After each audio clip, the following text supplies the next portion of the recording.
Reverend Jenn Shepherd, and she is going to speak today about the gift. Just mention a little bit about her biography. She is the spiritual leader at Unity in Edinboro, Pennsylvania. She co-founded Bolts of Love and is a Unity World Headquarters Prayer Associate. She holds a BA in History, certifications in secondary education, and integral ministry. She's also a certified coach, Art of Quantum Living, certified grief educator, and grief movement guide. We welcome you, Jenn. We welcome your people that are with us. I'm going to shut the slides down now and let you take over. If you want to go into speaker view, you'll see Jenn a little bit larger as she speaks through her talk today and her meditation. Welcome.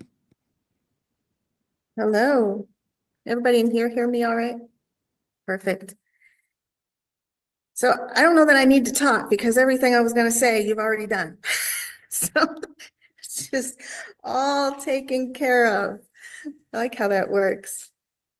The title came about because I was contemplating the universe as giving us the gift, right? Giving us the gift of life, of experience, of being. And yet we have all of this stuff to unwrap, right? To give back to the universe. So we really, to be gifts to the spirit, what are the things that we need to do to awaken? And some of them you've already said is that healing and that alignment and that recognition that you are even more to begin with, and love is at the base of everything. Now, I haven't put that word in here because that's a huge word, right? And it can mean so many things to so many people. Sometimes we say the word love and people switch off because for them, love is nothing but pain and hurt. The concept that love is multi-layered just is not there. So today, we're going to use words like healing, authenticity, and awareness of self. Those aspects of the loving universe. And those that when we become in alignment with, that's when we become the gift. That's when our gifts unwrap. So how do we know that we even need to get there, though? That's the question. Because we all know that, yes, we're taught through Unity that you are 100% divine. But are we using that divinity? And when do we know that where can we nudge that back into place or in alignment or in coherence with what divine and love really is? And one way to do that is to pay attention to our own bodies in awareness and the awareness of what irritates us in the world. What is giving us that we want to shout WTF at the top of our lungs and say, holy cow. You can add in whatever words you would like for WTF. I know what mine are. But especially reading the news lately, I think, that's one way that I know what I need to work on is because I have some type of really strong reaction.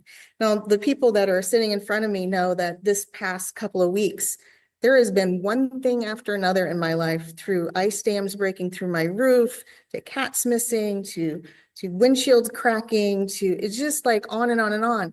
And I've realized that not one of those things have put me over any kind of edge.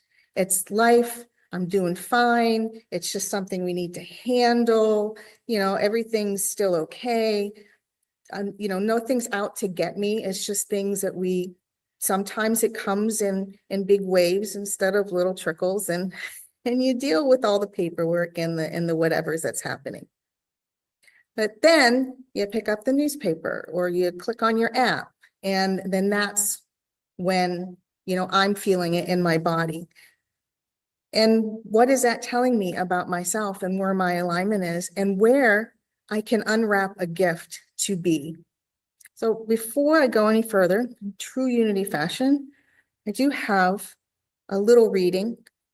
Now, everyone here is going to be surprised because it's actually a Bible reading. It's not my go-to, to be honest. And yet I was praying with somebody earlier this week, and there's somebody that needs something like that to hold on to. And this is what came to mind. And I'm like, ah, that fits everything we're talking about here as well. Then it's Colossians 3:13. I'm going to read it as is first, and then do the metaphysical reading. So Colossians 3:13 reads, bear with one another.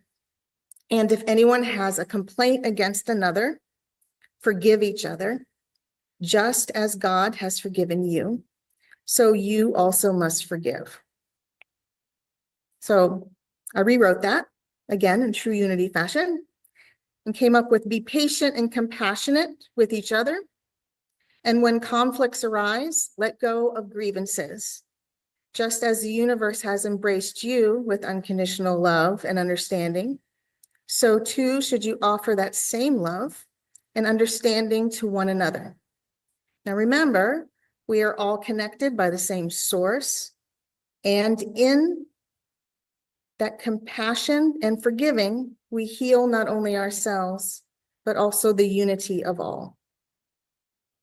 I want to put a caveat around that. That doesn't mean if somebody is abusive to you, you say, I forgive you, and stay in that place. This is about what is hitting us in the moment from the world around us. That's the conversation today. The other one's a totally different conversation. But we are invited to see forgiveness and compassion and all the things while we are feeling in a certain way. And that's part of the work of the quantum living, is to recognize and be super aware of what our body and our mind is telling us at any given time. So I also want to talk about the word forgiveness, because that's another one that's huge. That's another one that's huge. And really, forgiveness is, let's change the word just a little bit for this conversation and say that we're in authenticity. Right? So we are with ourselves on what we're really feeling, shedding light on those feelings, knowing about their origins, because when we talk about forgiveness, it is an all internal thing. It has really nothing to do what's happening on the outside. It's all how we're reacting in the moment. So if we are authentic in that, and we can cultivate the empathy and compassion from that, that's really what we're talking about in the forgiveness. It's that transformational process, allowing us to see circumstances as part of world events, and then to decide where our authenticity is and the action that we may need or choose to take and to be with. I say an action to choose because all our actions are going to be different. Now, somebody, I don't remember who now, but mentioned the idea of, being active in the world, especially with whatever event hits you at the moment, and to be that service in that moment. There's a book called Serviceberry. It's by Robin Wall Kimmerer, if I pronounced her name right. She also wrote Braiding Sweetgrass, which a lot of people already know. And in the book Serviceberry, she talks about the tree giving its fruit freely without expecting anything in return. And sometimes I think, especially for me, when I'm reading something that's hitting me, activating me, triggering me, it's because I'm like, what, don't you know better to to not take that, or to give back, or to let people have that? And what she says in Serviceberry is to not put parameters around our giving, to not say how the world needs to receive it, but to know that in the giving, it does allow something to grow. It moves the world. And it's not out of an act of obligation, but it's out of an act of movement into our authenticity, into what nourishes our relationship with our divinity, and moving that into our collective humanity. So it's an act of the gift of you being the gift to the universe. It's also about sacred activism, right? So our gift in our movement, when we know what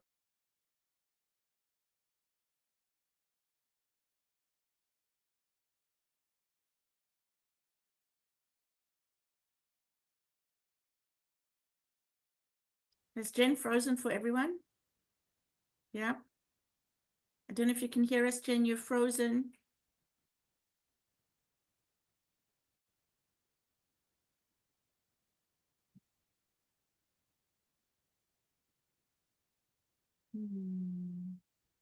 If I can send her a message.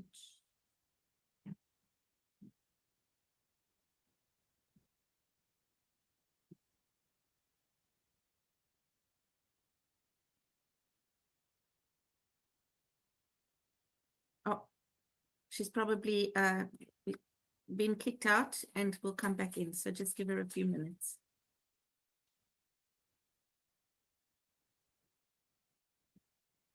How's everybody enjoying that so far? Pretty cool, eh? I love the way she changed that Bible quote into universal language for us, which was really beautiful. I think with her message, Cheryl, it's a great opportunity as she goes out and comes back in for us to send out our love and our, not forgiveness. She doesn't need forgiveness, but Ooh. compassion and yeah. Yeah. Yeah, beautifully said. Thank you, Mark. You're welcome. Absolutely. Yeah. How life just happens, right? And Yes, how we react, which is exactly. what you're talking about too, right? Yeah. So this is a great example. How are you feeling internally? And yeah, maybe something just to contemplate, even after we leave here today. Yeah. I'm sure she'll be back, but even just so far, there's a whole message that's like I'm writing notes Absolutely. like crazy.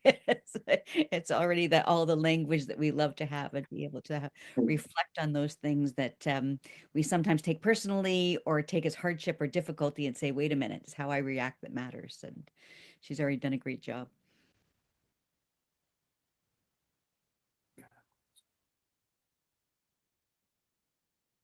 Okay. Would anybody like to share anything that they are thinking about, or that anything in the message has sparked in them?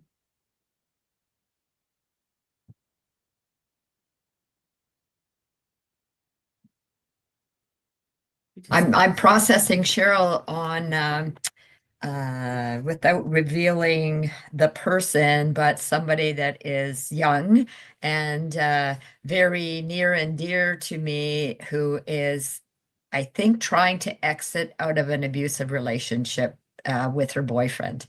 And so the family has witnessed this happening, and yeah, so sitting back and like, okay, how do I process this and not be angry at him, sort of love him and leave him.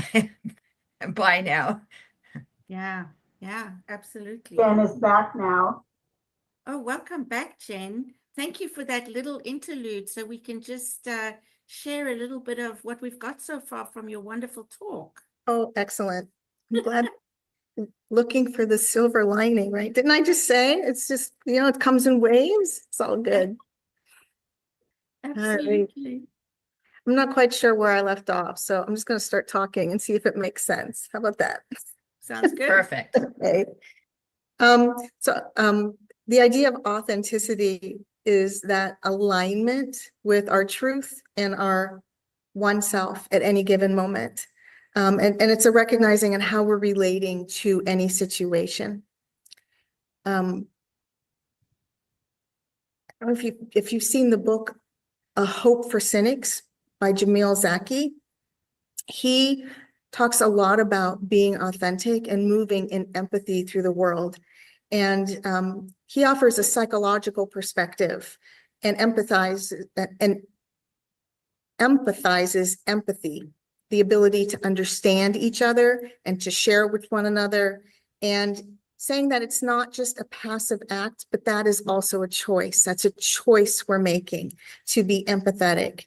And his insights, again, align with this idea of sacred activism, where we act compassionately from the spot where our talents are ignited when we know, what it is really that's going on with us.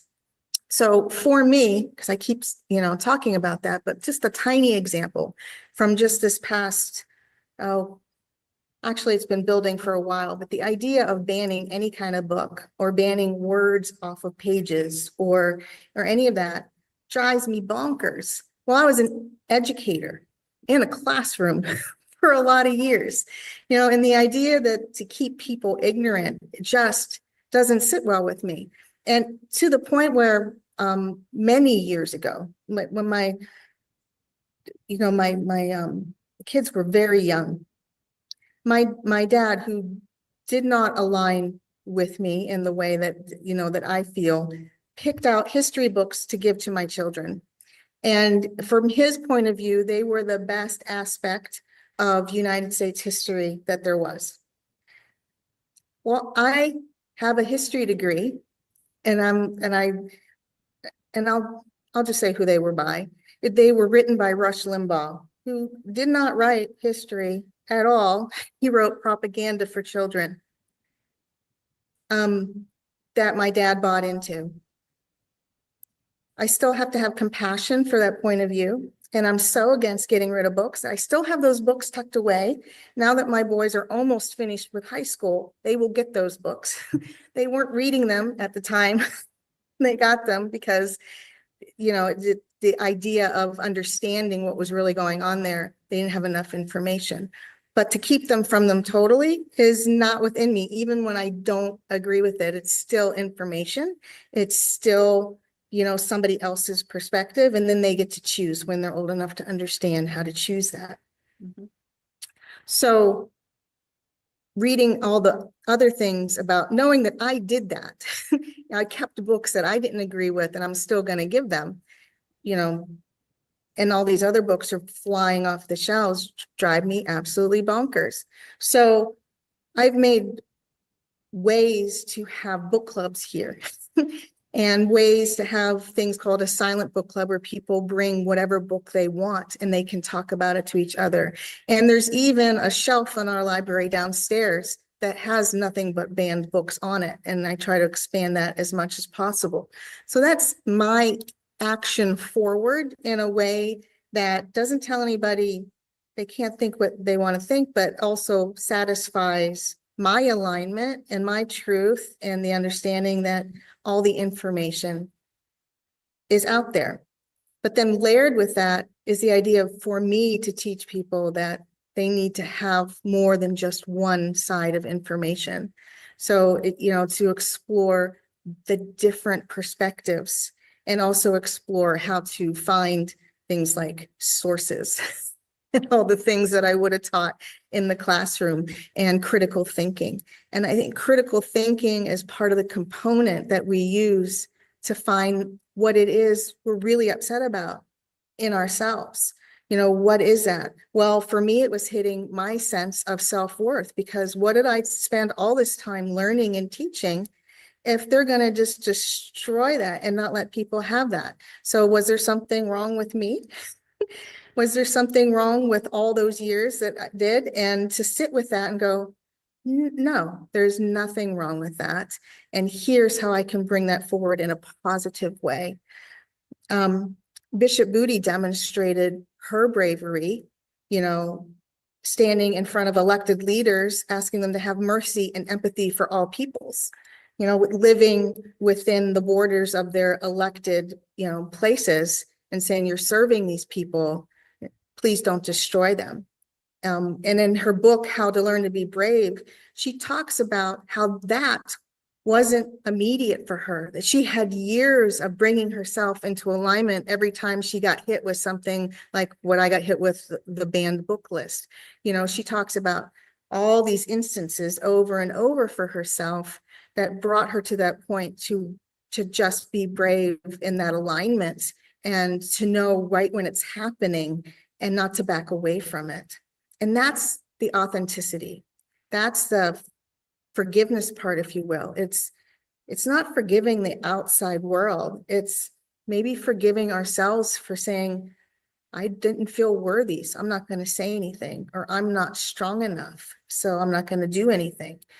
You know, and to break down those walls of cynicism and separation. Because in that alignment, in that authenticity and forgiveness, that's the healing. And when we do that for ourselves, that moves out into the world. Like, sometimes we don't understand. And there are several organizations and research that's been done. I'm going to give you a couple. There's a BBC article from May 13th, 2019. I do have the link. If Cheryl wants it later, I can send it to you. Because I didn't write down the author, but I do have the link and the date. And in that, they discovered through the research of Erica Chenoweth, hopefully I pronounced her name right. She's a political scientist at Harvard. She did a lot of research around what it takes for a movement to shift things in consciousness and in people and in activism. And she says it only takes 3.5% of the population moving in a non-violent way to get that ball rolling. And once it's rolling, it hardly ever stops. And she lists example after example throughout the world and throughout time where that has happened. That one, just think about it, only 3.5% moving in that direction, following their authenticity in a ways of like civil disobedience or speaking out. And nonviolent doesn't just mean banging people over the head. It means in words as well, you know, and how we address each other. Here's my geek coming out, but there's a Star Trek quote when, if you know Star Trek at all, the characters Kirk and Spock, and Kirk is the captain and Spock is the science officer. And Kirk is in a very big mood about whatever's happening and he doesn't want to hear it. And he's in one of these moments that we're talking about where he's kind of fighting with himself about what to do. And he made a decision and Spock's telling him, your decision is not, you know, in alignment with who you are and what we're all about.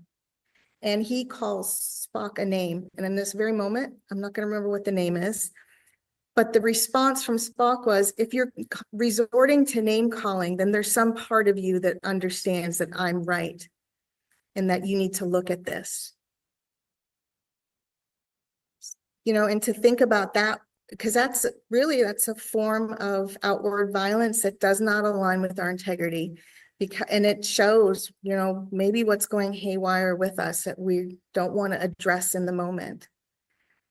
But 3.5% of the population actively participating in a non-violent way on a topic ensures serious change. And she talks about a lot with political change. There's another group called the HeartMath Institute, which in a moment, that's the short meditation I'll take you through. And many of you may already be really familiar with that. But the HeartMath Institute has done a lot of work on moving ourselves into what they call coherence, you know, where our mind and our heart are in alignment, and that energy that expands from our heart center that they can actually measure is there, that it's a real thing. We talk about it all the time, you know, and take it as just a given, and yet there's scientific data to back that up. And I never remember the formula. I just don't remember the formula, but I remember the answer to the formula. And for change to take place, it only takes one person in every 1,000 to be in that resonant space to initiate that change in somebody else's heart. And they've practiced this in real time. There's one really fascinating study they did in larger cities like Washington, D.C., where they placed people around different times of day, different places. You know how scientists are, they got to do it over and over again to make sure. And they found that when they taught people how to be in this resonant space, when their mind and their heart in alignment with either peace or compassion or empathy, 911 calls went down, domestic abuse went down, all these things went down while people were in active mode of practicing that. So it's a real thing to look at ourselves, to say, what is it that is causing me to be out of authenticity, to be out of love, to be out of alignment, and to bring us into that first through reflection, you know, and truth with ourselves, and then moving into an action that can bring us, you know, that sacred activism and what we can do to move that forward in a positive way.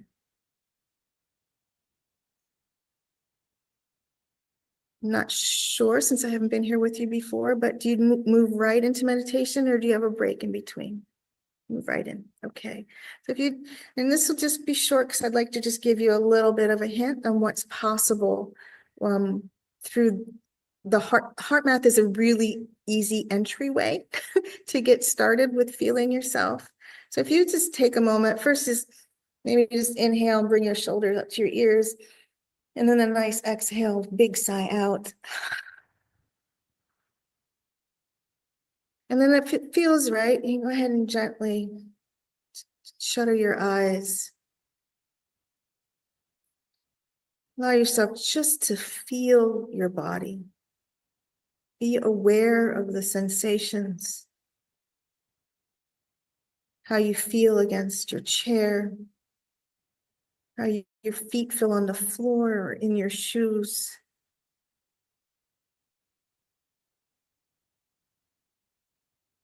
Any kind of sounds you hear around you.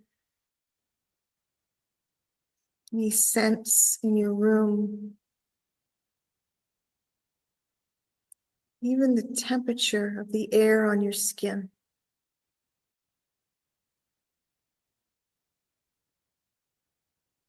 Noticing your breath, how it moves in and out of your body.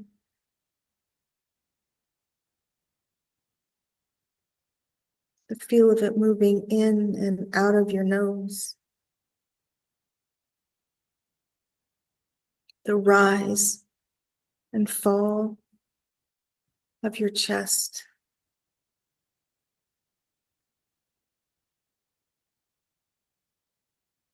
And then bring to mind something that you deeply appreciate, something that brings you joy.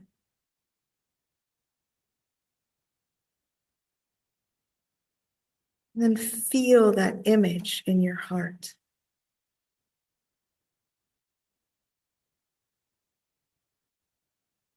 Allowing that feeling to grow with each breath.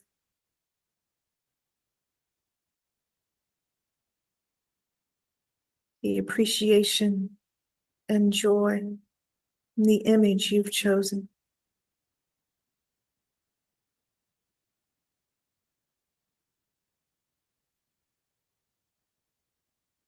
And I'm going to be quiet for 3 minutes as we feel that. And if at any time you feel like you've drifted off, bring to mind what you appreciate and allow yourself to feel it. Breathing and being.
Allow yourself an extra breath.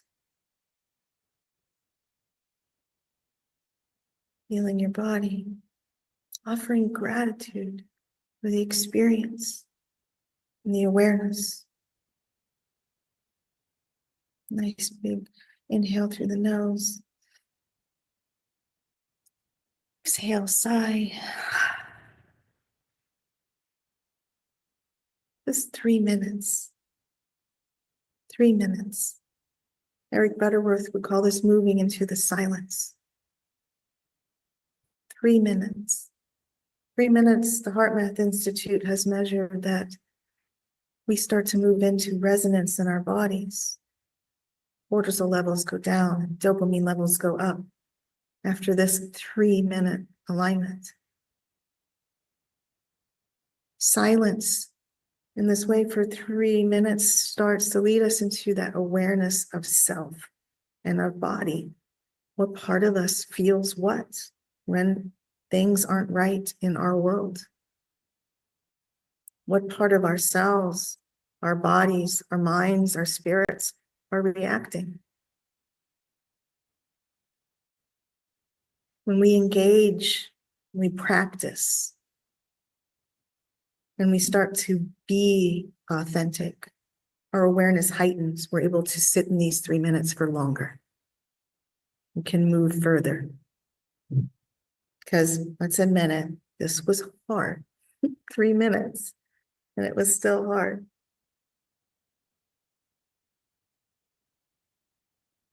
And yet this is what unlocks us, unlocks our talents, allows us to know what our talents even are, and us to be honest with them.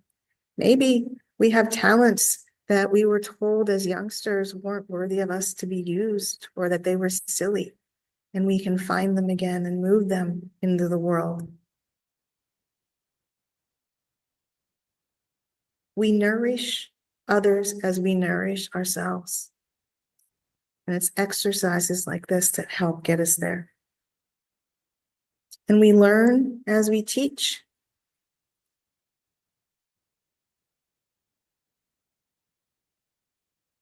But here's the tricky part.